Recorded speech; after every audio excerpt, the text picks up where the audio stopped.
పూర్వకాలంలో చాలామంది వాళ్ళకి సరైన ఫెసిలిటీస్ అంటే సౌకర్యాలు ఉండే కావు. వాళ్ళకి సైకిళ్ళు లేవు, వాళ్ళకి విద్యుత్ లేదు, అదేవిధంగా వాళ్ళకి చెప్పులు ఉండే కాదు, సరైన బట్టలు ఉండే కాదు. అయినను అనేక దేశాలు, అనేక ప్రాంతాలు తిరిగి వారి యొక్క ప్రార్థనతో, వారి యొక్క వాక్యాలతో, వారి యొక్క ప్రవర్తనతో, వారి యొక్క ప్రార్థన శక్తితో అగ్ని లాంటి ఒక ఫైర్ కలిగి అగ్నిని ప్రార్థనతో దించేవాళ్ళు ఈ లోకం మీద. మరి ఈ రోజుల్లో మనం చూసుకున్నట్లయితే ఏ సంఘంలోకి వెళ్ళినా చల్లారిపోయిందండి. ఎక్కడ చూసినా చల్లారిపోయిన స్థితి, ఎక్కడ చూసినా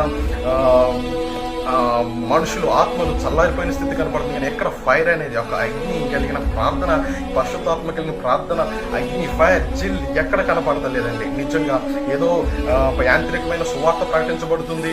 అదేవిధంగా విశ్వాసులు కూడా చాలా ఆర్టిఫిషియల్, మేడ్. ఎలా అంటే మనం జస్ట్ సినిమా కాల్కి వెళ్ళినట్టు 2 నిమిషాలు, ఒక అరగంట మన సినిమా చూసామా, వచ్చేసామా, మళ్ళీ మన జీవితం మనం జీవించామా, ఒక సమర్పణ లేని జీవితాలు, ఒక పద్ధతి లేని జీవితాలు, ఒకరినొకరు మోసం చేసుకుంటే ప్రేమ పేరుతో మోసాలు, అదేవిధంగా తల్లిని, తండ్రిని, అదేవిధంగా కుమారుడు కూతుర్ని, అదేవిధంగా కొడుకు కుమారుడిని, ఇలా అనేక సందర్భాల్లో ఒకరినొకరు దూషించుకుంటూ, ఒకరినొకరు రెస్పెక్ట్ లేకుండా దేవుణ్ణి దూషించుకుంటూ అనేక రకాల విధంగా యొక్క నోవహు కలిగిన జీవితంలో, నోవహు కాలం జరిగిన జీవితము మరలా ఈ లోకము జీవిస్తుందని చెప్పడానికి ఈ యొక్క అతిశయోక్తి లేదండి. అయినను దేవుణ్ణి మనం కనికరించి, ప్రభువా నువ్వు నా పక్షం నిలబడయ్యా, నమ్మల్ని కనికరించయ్యని ఆయన మనం వేడుకుంటే మనల్ని కనికరిస్తామేమో.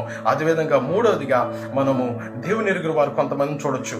నిజంగా ఈ రోజుల్లో మనం రీసెంట్గా మన కళ్ళ ముందే మనం చూసాము, నార్త్ ఇండియాలో ఒక అమ్మగారిని, ఒక అయ్యగారిని బట్టలు లేకుండా, వారి పిల్లలతో సహా బట్టలు లేకుండా వీధులంటే ఊరేగించిన పరిస్థితి మనం చూస్తూనే ఉన్నాం. దేవుణ్ణి అనేక మంది దూషిస్తున్నట్టుగా మనం చూస్తూనే ఉన్నాం. అదేవిధంగా ఇతర దేశం నుంచి వచ్చి ఆ యొక్క కొండ ప్రాంతాల్లో ఆ యొక్క వైద్యం చేసుకుంటూ, దేవుని సువార్తను ప్రకటిస్తూ, ఆ యొక్క సేవకుడిని ఎవరైతే ఉన్నారో ఆ సేవకుడిని, వారి పిల్లల్ని కారులో పెట్టి పెట్రోల్ పోసి